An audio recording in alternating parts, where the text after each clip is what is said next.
sekali tidak mengkotak-kotakan antara inklusi dan segregasi, karena dua-duanya sebenarnya dibutuhkan. Nah, kalau kita bicara inklusif, sebenarnya tujuannya adalah partisipasi antara anak berkebutuhan khusus dan diskriminasi sekitarnya dan anak yang dikatakan alternatif reguler dan sekitarnya.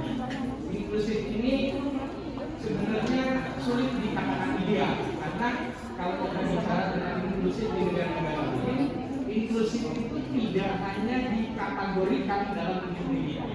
Inklusif itu pada lingkungan sosial, pada lingkungan keluarga, pada lingkungan pekerjaan, bahkan pada lingkungan yang lain sifat layanannya klinis. Apabila inklusi ini tidak diintegrasikan secara utuh, maka jangan-jangan inklusi di Indonesia itu tidak jalan.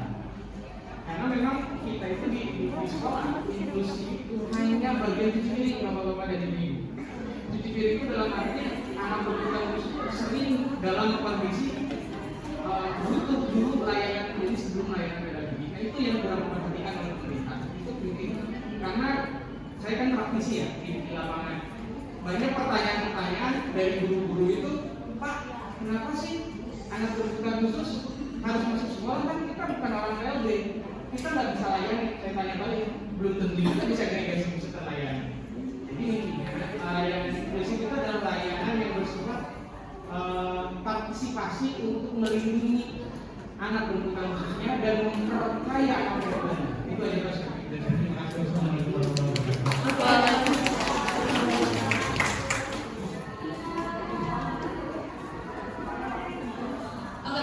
Disampaikan kakak tadi itu memang ada benarnya, namun yang tadi kakak yang sampaikan itu dari Indonesia bahwa kita tuh memang terlihat belum bisa mengintegrasikan dengan baik. Namun di sini saya akan memberikan beberapa pandangan yang bisa mungkin Indonesia mencontoh dari beberapa negara. Salah satunya ada Polandia, ada Irlandia, ada Jerman, dan juga ada salah satu negara dengan pendidikan terbaik di dunia, yaitu yang tadi saya sebutkan, bahwa mereka ini memang telah mantap dan juga telah lebih matang daripada kita Indonesia yang melaksanakan pendidikan inklusif ini, karena dimulai dari kurikulum di sana sendiri itu sudah dibijakkan dengan baik oleh pemerintahnya, lalu juga bagaimana pembagian kelas inklusi di negara-negara tersebut juga lebih matang daripada kita yang masih simpang siur, dan juga bahkan beberapa guru pendidikan khusus belum tentu bisa paham mengenai kelas-kelas yang dikelompokkan ke dalam pendidikan inklusif. Mungkin kita bisa belajar dari beberapa negara yang telah saya sebutkan tadi, bahwa Indonesia bisa loh untuk melihat ke negara-negara tersebut. Indonesia juga bisa loh untuk maju di dalam pendidikan inklusif, menyatakan bahwa di pemerintah Indonesia mungkin masih kurang melihat bagaimana pembijakan atau mengintegrasikan pendidikan inklusif itu sendiri. Namun kita sebagai tenaga pendidik lulusan pendidikan khusus atau pendidikan luar biasa bisa menjadi alih atau misalnya pendorong pertama untuk memberitahu dan juga untuk menggambarkan kepada pemerintah maupun masyarakat bahwa kita mungkin sebelumnya dipengaruhi oleh pemerintah yang kurang bisa mengintegrasikan, tapi kita sudah bisa belajar lebih baik dari pengalaman-pengalaman sebelumnya. Jadi menurut perspektif saya, Indonesia bisa lebih maju dengan mengintegrasikan yang sudah ada di negara-negara lain, bahkan bisa lebih diintegrasikan dengan lebih baik lagi. Seperti itu kalau dari saya. Saya jadi cerita sedikit, kalau di Indonesia itu sebenarnya dari tahun 1986 pendidikan inklusif ini sudah ada, namun masih dalam namanya itu pendidikan terpadu. Itu kalau setahu saya, kalau saya baca di beberapa jurnal inklusif, jadi di sana tuh diceritakan memang dulunya itu sekolah-sekolah inklusif di tahun tersebut itu menyatakan bahwa anak-anak berkebutuhan khusus ini bisa sekolah di sekolah umum, tapi harus disiapkan. Dan itu tuh ada beberapa guru yang mungkin telah saya pernah sebutkan, bahwa masih kurang paham, masih kurang bisa. Kan saya bukan lulusan PLD, saya bukan lulusan pendidikan khusus. Itu jadi di tahun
yang menyatakan bahwa setiap orang, setiap anak berhak untuk pendidikan, berhak untuk pelatihan dan juga pembelajaran seumur hidup untuk mempertahankan dan memperoleh keterampilannya yang mungkin itu akan membantu mereka dalam berpartisipasi penuh. Jadi di sini dalam konferensi internasional pun diharapkan bahwa pendidikan inklusif ini bisa diintegrasikan karena menyangkut sosial yang dimana anak-anak berkebutuhan khusus ini berhak juga untuk memiliki potensi dan juga memiliki kesempatan seperti kita, sama seperti kita untuk bergaul di dalam satu lingkungan yang sama.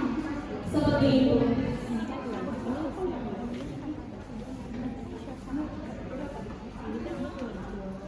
Itu kalau perspektif dari saya sendiri untuk menyampaikan pendidikan inklusif. Mungkin langsung ke Kalisa, bisa untuk segregasi. Dari organisasi kita tanya dulu, mungkin ada yang mau bertanya kali ya Kak? Oke, boleh nih untuk sesi kita mungkin ada dua orang penanya, ada yang ingin bertanya, boleh silakan Kak.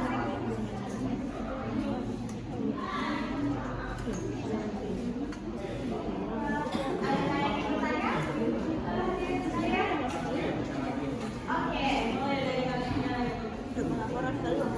Oke, saya senang dengan semangat teman-teman ya.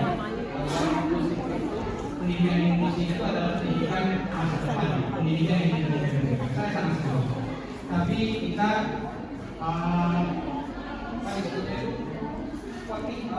optimisme tanpa rem, optimisme tanpa kelogisan itu juga tidak terlalu bagus. Kita harus bisa melihat tantangan mereka. Tadi kan dicontohkan Polandia, Norwegia kan gitu ya. Nah, apakah variabel untuk menentukan layanan pendidikan di Norwegia dan di Polandia itu hanya variabel